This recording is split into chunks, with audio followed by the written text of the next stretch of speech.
Assalamualaikum warahmatullahi wabarakatuh. Saya Kusmi. Waalaikumsalam warahmatullahi wabarakatuh. Alhamdulillah, saya langsung saja ingin bertanya kepada Ustaz Kusmi mengenai tentang masalah perjalanan baiat. Yang pertama, pertanyaan saya, tahun berapa baiat yang pernah diamalkan oleh Pak Kusmi? Alhamdulillah, saya mendapatkan nikmat dari Allah yang tadinya kehidupannya liar, kemudian saya didakwahi, namanya Ahmad Sajuli. Sajuli alumnus dari Al-Fatah Muhajirun Lampung pada tahun 98.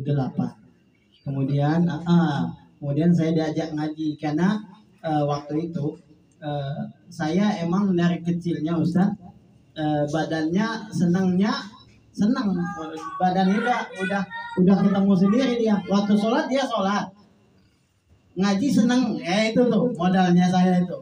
Jadi enggak perlu disuruh kamu sholat enggak, berangkat sendiri nih badannya. Waktu adzan berangkat ya.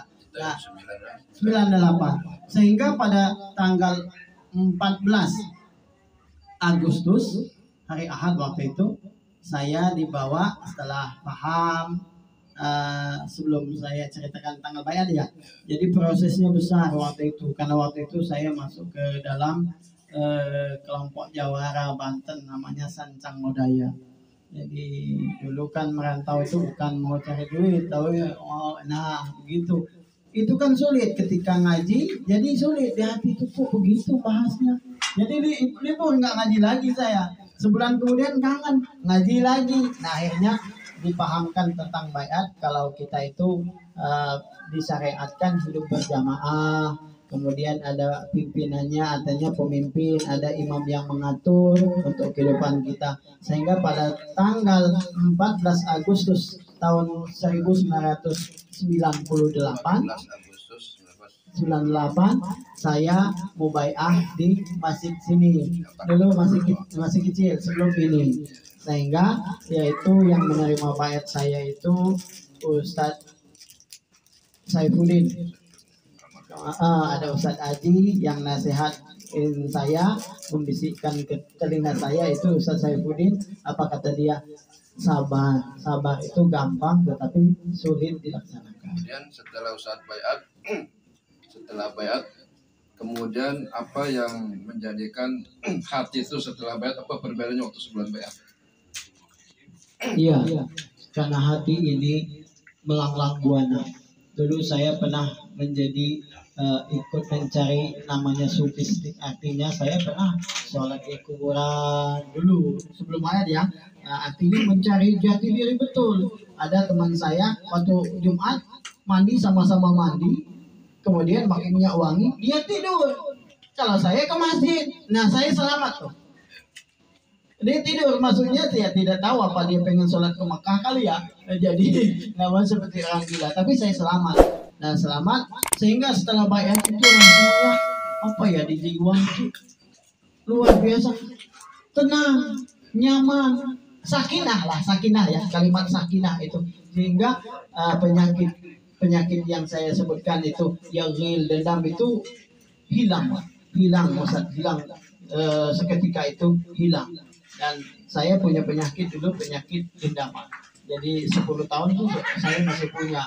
Nah setelah baiat alhamdulillah Allah hilangkan. Terus setelah baiat itu apakah ada barangkali dari ujian dari keluarga, dari saudara?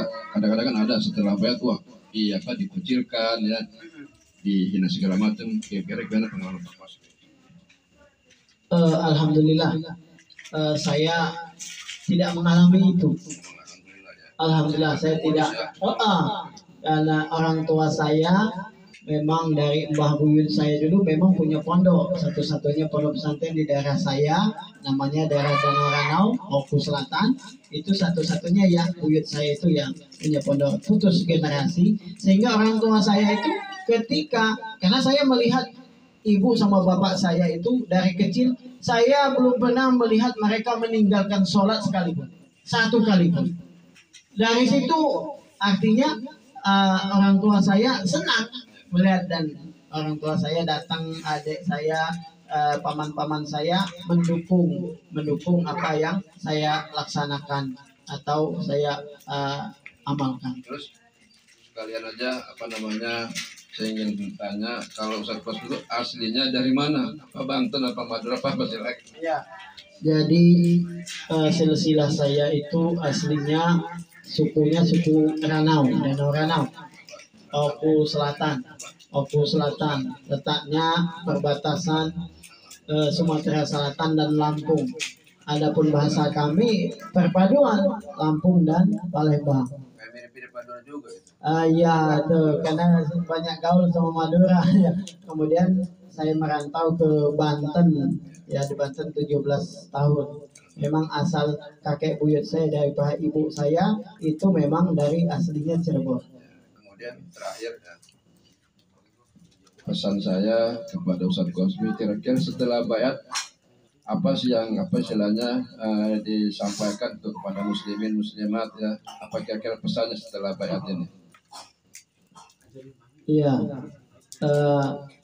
tentunya memang setelah iman itu istiqomah. Yang paling sulit adalah istiqomahnya. Iman awalnya, tetapi untuk mempertahankan untuk istiqomah dalam iman, nah itulah ujiannya. Tetapi barang siapa yang istiqomah maka tatanazzalul malaikah, Allah akan menurunkan malaikat, artinya membuatkan kemudahan dan ketenangan bagi kehidupan kita. Sehingga pesan saya kepada ikhwan, karena ujian itu pasti ada di setiap ikhwan, individunya berbeda-beda, maka istiqomahlah dalam jamaah.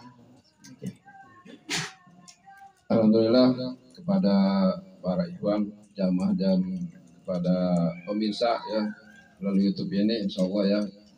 Tadi saya sudah langsung menanyakan masalah perjalanan bayat Ustadz Kosmi ya. Alhamdulillah tadi sedikit banget sudah disampaikan tadi masalah-masalah Banten juga. Bapak juga jawara Ustadz. Bapak saya jawara, bahkan waktu bapak saya ingin menikah dan dibuat saya duel dulu. Yang ibu saya, pokoknya namanya Karat. Nah, sama Jawara di daerah Banten sana, di daerah Saifullah namanya. Nama saya kan panggilnya Odat. Odat, kalau kamu bisa ngalahin dia, silakan kamu. Jadi dua sama Banten, yang menang bapak saya, akhirnya dapat ibu saya. Dari hasil duel tuh. Dan bapak saya kelebihannya namanya punya ilmu belajar musdi. Tadi ngangon kebonya kan balik kebonya, di kemplang ini satu miring. Setelah bayat itu semua hilang semua. Baik, alhamdulillah saya sudah sama-sama tadi yang kita saksikan pengalaman Ustadz Kosmi setelah bayat dan setelah dari mulai sebelum bayat dan bayat. Alhamdulillah, jadi kalau Ustadz ya, berikan subhanallahi wa bihamdika, asyhadu an la ilaha illa anta, astaghfiruka wa atubu ilaik. Assalamualaikum warahmatullahi wabarakatuh.